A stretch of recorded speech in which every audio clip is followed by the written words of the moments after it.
Una en punto de la tarde en Bogotá, Quito y Lima. Seguimos en El Mundo Ahora por France 24. Bienvenidos a una nueva emisión de noticias. Yo soy Andrés Mesa Muñoz y a continuación los titulares.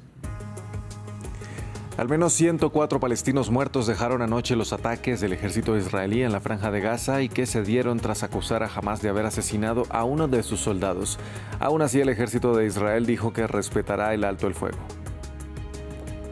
Melissa se aleja ahora de la costa este de Cuba como un huracán de categoría 2 y se dirige hacia Bahamas, donde se prevén peligrosas marejadas ciclónicas. Esto tras su devastador paso por Jamaica, donde dejó 500,000 de ciudadanos sin electricidad. Estados Unidos y Corea del Sur anunciaron haber llegado a un acuerdo comercial. El pacto se dio durante la visita del presidente estadounidense Donald Trump a Seúl, que será el lugar del encuentro con el presidente chino Xi Jinping mañana jueves.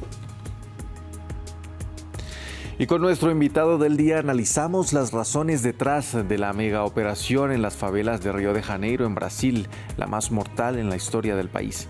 ¿Quién es el grupo criminal contra el que se lanzó este operativo? ¿Por qué ahora y cuál es el objetivo? Este y otros interrogantes los discutimos en minutos. Empezamos.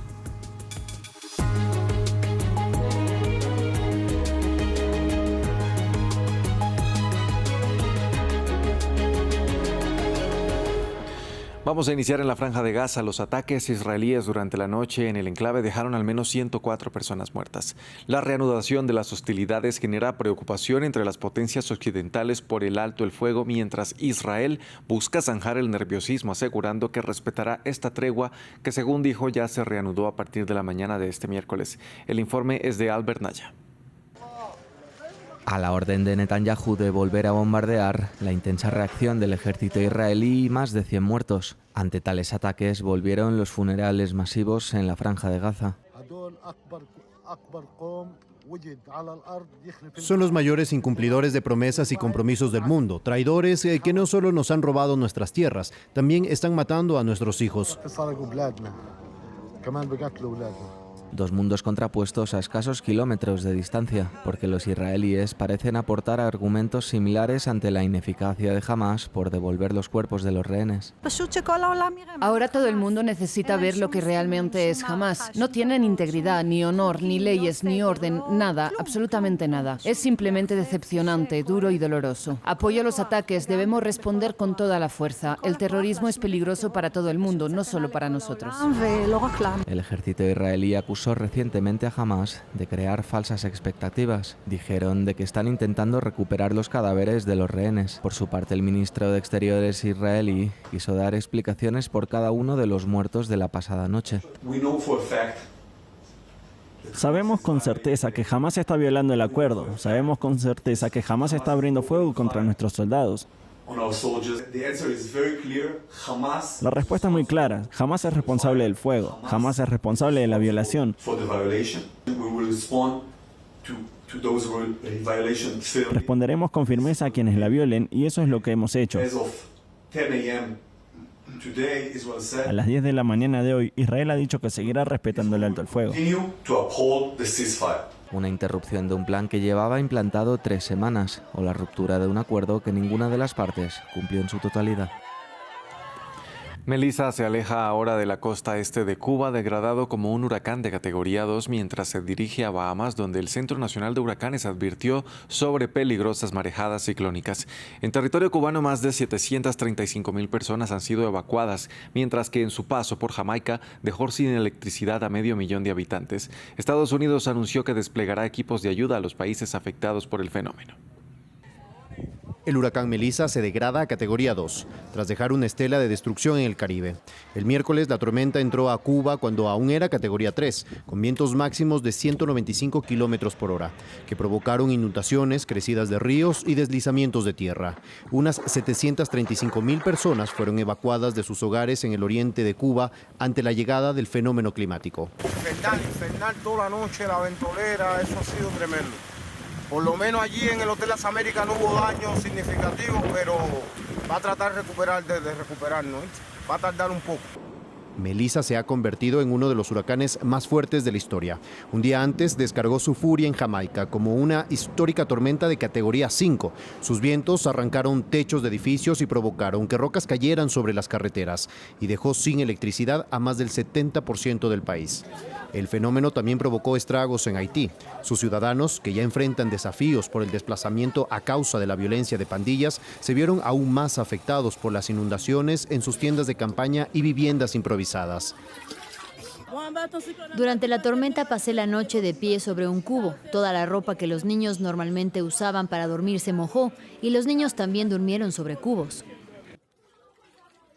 La tormenta se dirige a las Bahamas. Se esperan acumulaciones de lluvia de entre 12 y 25 centímetros, con vientos máximos de 155 kilómetros por hora. En Bermudas también se preparan para la llegada de Melissa, que pasará cerca la noche del jueves. En Brasil continúan las repercusiones después del operativo policial ejecutado en 2 favelas de Río de Janeiro. La cifra de muertos subió a más de 100 esta mañana. En la favela de Peña, los vecinos y organizaciones humanitarias recogieron cuerpos y los agruparon en la plaza principal donde fueron encontrados por sus familiares. Ramiro Cuevas Verena nos cuenta más. Una larga fila de cuerpos se formó en las calles de la favela Peña. A su lado, los familiares lloran las consecuencias del operativo policial más letal de la historia de Río de Janeiro, que se cobró más de un centenar de vidas. Los vecinos amanecieron recogiendo los restos de las calles y agrupándolos en la plaza central para que las familias los encuentren. Solo quiero sacar a mi hijo de aquí y enterrarlo. ¿Sabes por qué? No servirá de nada. La verdad es que no servirá de nada, porque aquí hay mucha gente llorando, pero afuera hay mucha gente aplaudiendo lo que hicieron, que fue una masacre. Los familiares de las víctimas de la redada, ejecutada por el gobierno regional carioca, apuntaron contra las autoridades y remarcaron el contexto en el que viven dentro de las favelas. El gobierno pagó por esto, por llevar a cabo esta masacre. Tienen que pagar por eso. No pueden destruir tantas vidas, tantas familias y salir impunes. ¿Qué clase de operación es esta? ¿Qué ha cambiado? ¿Han introducido algún deporte, algún programa de estudios, algo para mejorar la vida de los jóvenes? No han cambiado nada. La operación policial, que contó con alrededor de 2.500 agentes, fue la mayor contra el Comando Vermelho, la organización que controla el narcotráfico dentro de las favelas. El ministro de Justicia brasileño afirmó que el presidente Luis Ignacio Lula da Silva, de gira por el Pacífico Asiático, quedó horrorizado por la alta cifra de muertos. Hablamos ahora de la gira del presidente estadounidense Donald Trump por Asia. La Unión Americana y Corea del Sur cerraron un acuerdo comercial en una reunión entre el republicano y el mandatario surcoreano Lee Jae-myung, del que no se conocen mayores detalles. Lo que sí se sabe son algunas especificaciones sobre el esperado encuentro entre Trump y su homólogo chino Xi Jinping.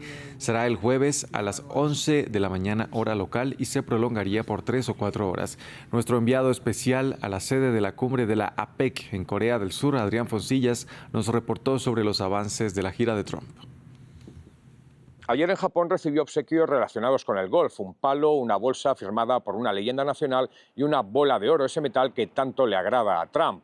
Hoy en Corea del Sur ha recibido una corona, también dorada, y la mayor condecoración del país a un civil. No escatiman esfuerzos los anfitriones asiáticos para ablandar a Trump antes de las negociaciones.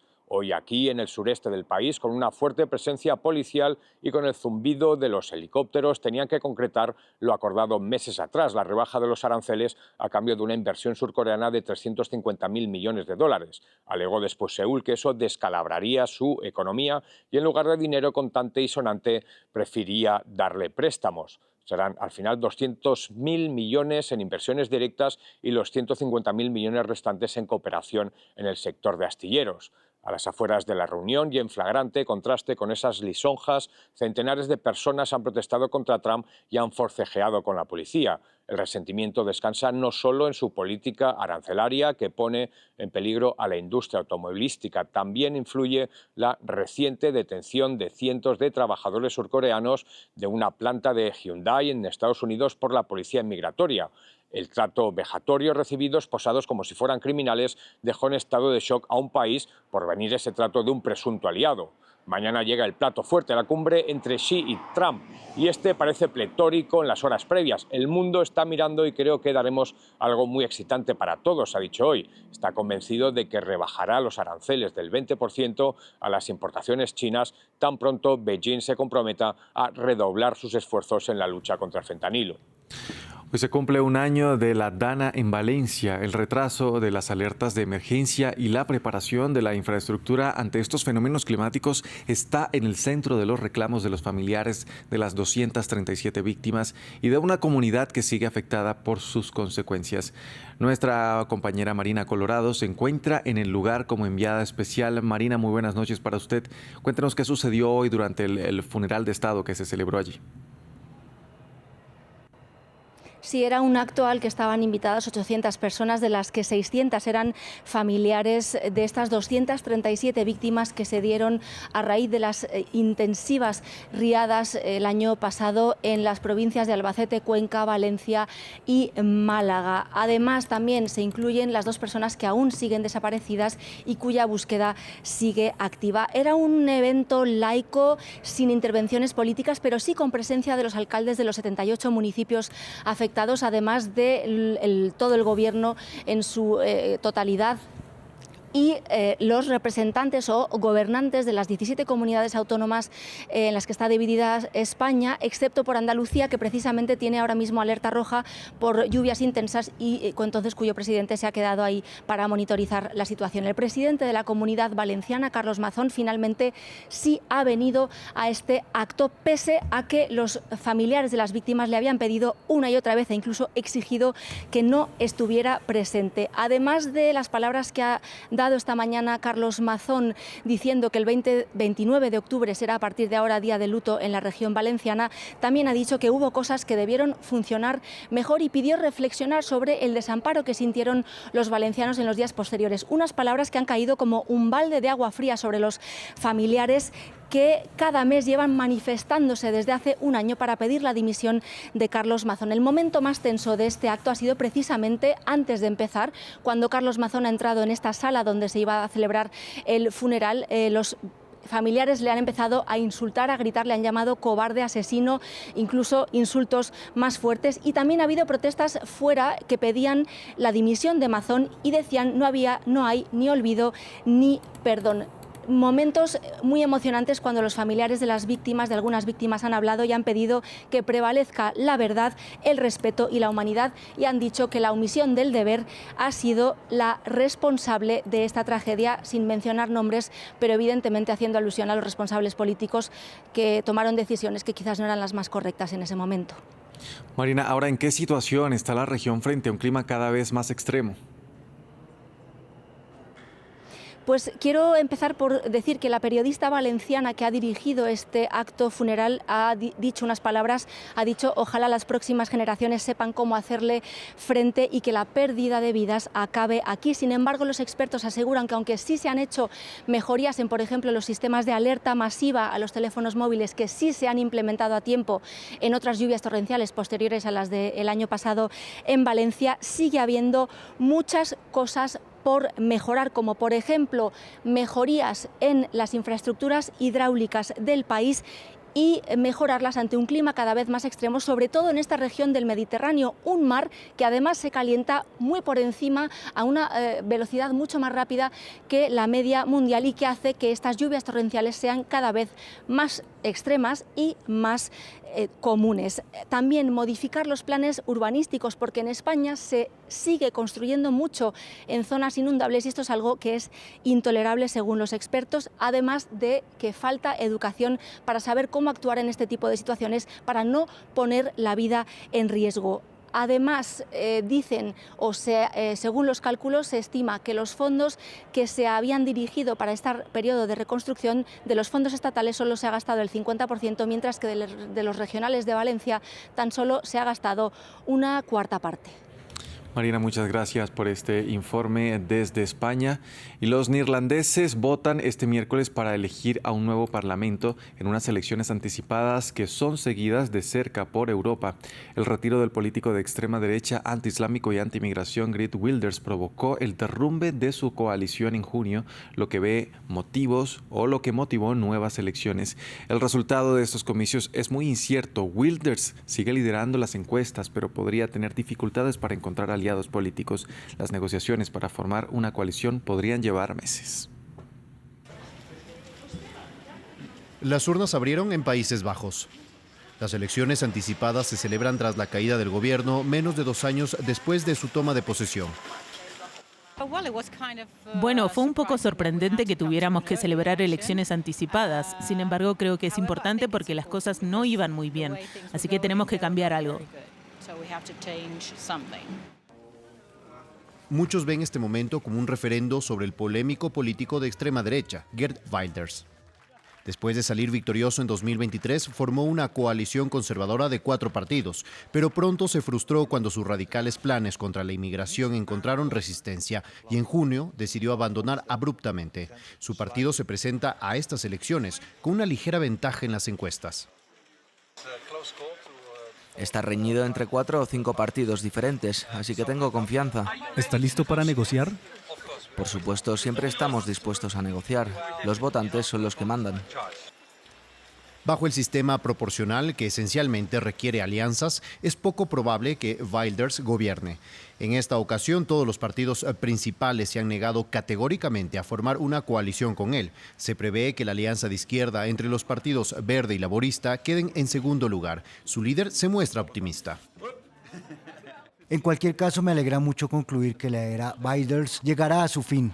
En tercer lugar, muy cerca en las encuestas, se encuentra el candidato de centroizquierda Robert Geeren.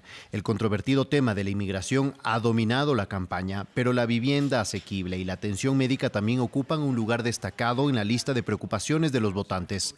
Wilders ha tratado de sacar provecho de esto con una postura dura contra el asilo, mientras que la alianza de izquierda, verdes y laboristas han abogado por una migración humana y la justicia climática. Pasamos a Francia. El robo en el Museo del Louvre sigue dando de qué hablar. Esta vez la policía reconoció importantes deficiencias a la hora de proteger el edificio. Por ejemplo, que la autorización del museo para operar sus cámaras de seguridad expiró discretamente en julio y no fue renovada. Sumado esto a un demorado proyecto de renovación que facilitó la entrada de los ladrones. El jefe de la policía dijo también que hubo fallas en la cadena de comunicación. Por ejemplo, que la primera alerta no provino de las alarmas del Louvre, sino de un ciudadano de a pie. Hoy los 2 hombres que fueron detenidos tras encontrar su ADN en la escala del crimen reconocieron parcialmente su participación en el robo. Y antes de despedirnos, actualizamos una información de último momento que ya adelantábamos en nuestra sección de economía. La Reserva Federal de Estados Unidos recortó su tasa de interés tal y como se esperaba. El Banco Central argumentó que el mercado laboral tiene una tendencia a enfriarse y reconoció que no tuvo suficiente acceso a los datos que necesita debido al actual cierre del gobierno federal. Vamos ahora con nuestro invitado del día.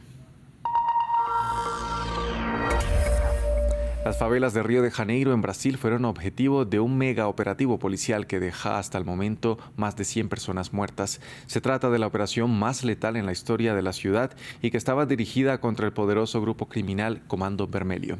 Para profundizar en este tema, saludamos a esta hora a Pablo Saturnino. Él es profesor de Relaciones Internacionales de la Universidad del Estado de Río de Janeiro y coordinador de Lab Mundo Río. Bienvenido a France 24. Muchas gracias, Andrés. Pablo, ¿por qué este operativo se da justo ahora? Es una de las grandes preguntas que se forman alrededor de este tema. Sí, creo que este operativo se inscribe en un contexto político electoral en Brasil. Nos encontramos a 1 año de las elecciones municipales y presidenciales y una de las formas que los políticos tienen de demostrar una efectiva política de seguridad es reforzar la mano dura frente al crimen. Entonces, la narrativa de la seguridad es muy importante hoy electoralmente. Ciertamente ese es uno de los principales, de las principales razones de esa operación. Ahora, se habla de que la operación iba en contra del Comando Vermelho, un poderoso grupo criminal, y es el adjetivo con el que se describe a esta banda. ¿Cómo se explica que tenga tanto poder allí en Río de Janeiro? Sí, el Comando Vermelho surgió en los años 70 en las cárceles de Río y la convivencia entre los presos comunes y políticos durante la dictadura militar. Con el tiempo se convirtió en una organización criminal muy bien estructurada, basada en la economía de tráfico de drogas y control del territorio de las favelas. Y su poder se explica por la combinación de varios aspectos, como la ausencia de Estado en las zonas, la ausencia de políticas públicas, la corrupción policial, la economía informal y la desigualdad social. Hoy el Comando Vermelho es una red que combina recursos económicos, armas y también capital social dentro de las comunidades de Río. Y no es solamente el Comando Vermelho, hay una disputa entre diferentes facciones y milicias en Río. Entonces la seguridad es un tema muy complejo en la ciudad de Río específicamente. Pablo, hablemos del impacto. Se cuentan aproximadamente más de 100 muertos, pero aún no se sabe si todos ellos pertenecían a esta organización. ¿Qué tan efectivo es un operativo de este tipo a la hora de golpear el crimen? Sí, es la operación más letal de la historia de Río y de Brasil. Entonces hay un número muy estarrecedor de muertos. Y tenemos que analizar en dos aspectos. En la situación operacional del conflicto fue muy buen sucedido porque la policía con un poco de estrategia consiguió llevar los criminosos a un local más lejos de los ciudadanos. Pero claro, tenemos que tener mucha pericia para saber cuántos de ellos hacían parte del Comando Vermelho. Eso es la parte operacional, pero en términos del crecimiento de la organización, esa política no tiene ninguna efectividad. Los datos históricos demuestran que ese paradigma securitario no tiene buenos efectos en la seguridad porque genera nuevos liderazgos, nuevas alianzas y sobre todo más resentimiento social. Lo que ocurre es la militarización del territorio y sin un acompañamiento de políticas públicas duraderas no hay resultado efectivo en ese paradigma de la ocupación militar contra un territorio. Es decir, que uno de los grandes efectos que podría tener este operativo es que los líderes o los miembros de este tipo de bandas se reorganicen. ¿Podríamos hablar de que de pronto también se debiliten o que busquen represalias después de este operativo? Sí, ayer ellos buscaron represalias, interrumpiendo los fluxos de la ciudad de Río. Toda la ciudad, todo estaba parado, pero creo que eso es un efecto colateral que todavía no es lo más complejo en términos de seguridad, porque la situación del crimen organizado está vinculado a redes comerciales y mercantiles muy más complejas y transnacionales, con autoridades del Estado también, corrupción. Entonces, la política de seguridad más efectiva es la que es hecha con inteligencia, procurando mapear el flujo de dinero y las articulaciones políticas por detrás del mercado de drogas, y no el conflicto territorial contra la parte operacional de ese grande grupo Comando Vermelho. En este contexto, Pablo, hablamos de una política de seguridad, pero ¿cómo se diferencia también de una política de guerra contra el crimen? Es eso, se diferencia porque la política de guerra no tiene un planeamiento de desarrollo social, de fortalecimiento institucional del Estado con la provisión de políticas públicas, el respeto de derechos humanos, inteligencia y una concepción de seguridad muy más comunitaria. Una política de guerra, en cambio, parte de la lógica del enemigo interno, donde los habitantes de un territorio son potencialmente sospechosos. Entonces, en Río, lamentablemente, lo que vemos es una política de guerra y no una política de seguridad. Pablo, escuchábamos los testimonios de los residentes de estas favelas reaccionando a este operativo y decía que, por ejemplo, el Estado no se ha movido para dar mejores oportunidades a sus residentes, sobre todo a los jóvenes. ¿Cómo se relaciona entonces la desigualdad social con el crecimiento de estas organizaciones criminales como Comando Vermelho? Sí, creo que es la principal cuestión que tenemos para como una buena política de seguridad es el desenvolvimiento social y el combate a la desigualdad. Las favelas no son sinónimo de criminalidad, son sino de resistencia cultural y de vida comunitaria. Y las personas son trabajadoras y necesitan oportunidades. Necesitan políticas públicas integrales que incluyan educación, salud, empleo, urbanización, además una reforma profunda de las fuerzas policiales. Eso creo que es la principal forma de combatir el crimen organizado, es el provimiento de desenvolvimiento social por las poblaciones de las periferias de Río en cualquier parte del mundo. Y en ese contexto, Pablo, también tiende a haber una generalización. ¿Cómo evitar que estas acciones, por ejemplo, que estos operativos profundicen la estigmatización de quienes viven ahí en las favelas? Creo que tenemos una cuestión de narrativa también por detrás. Es necesario cambiar esa narrativa, entendiendo las favelas como... he dicho como un sinónimo de cultura viva y de resistencia y de capacidad popular de todas las manifestaciones genuinas del pueblo como un pueblo que trabaja y es fundamental para todos los servicios de la ciudad. Entonces, cambiar la narrativa de que la gente en la favela es una gente imprescindible y son trabajadores y necesitan sí de políticas públicas y no de una política de criminalización de la pobreza y de necropolítica que ha sido practicada por el gobierno del Estado, específicamente por el gobernador del Estado, Claudio Castro, que es una persona que no tiene una visión social a respecto de las favelas y de las periferias de Río. Y ya para finalizar, Pablo, me gustaría preguntar su opinión acerca de si cree que es posible recuperar territorio del crimen organizado sin tener que agravar el conflicto. Sí, creo que ese es un trabajo con la inteligencia y no solamente con la intervención policial contra los traficantes, pero con entendimiento que el territorio es parte de la responsabilidad del Estado. Entonces, es un planeamiento muy más profundo y de largo plazo do que solamente pensar en una lógica securitaria, como ha dicho, como una cuestión de guerra. No es una cuestión de guerra, es una cuestión de desarrollo social. Bien, era Pablo Saturnino, profesor de Relaciones Internacionales de la Universidad del Estado de Río de Janeiro y también coordinador de Lab Mundo Río. Muchas gracias por acompañarnos a discutir este tema aquí en France 24.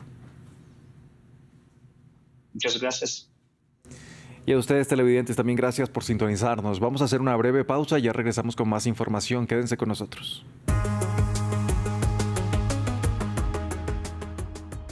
RFI y France 24 presentan.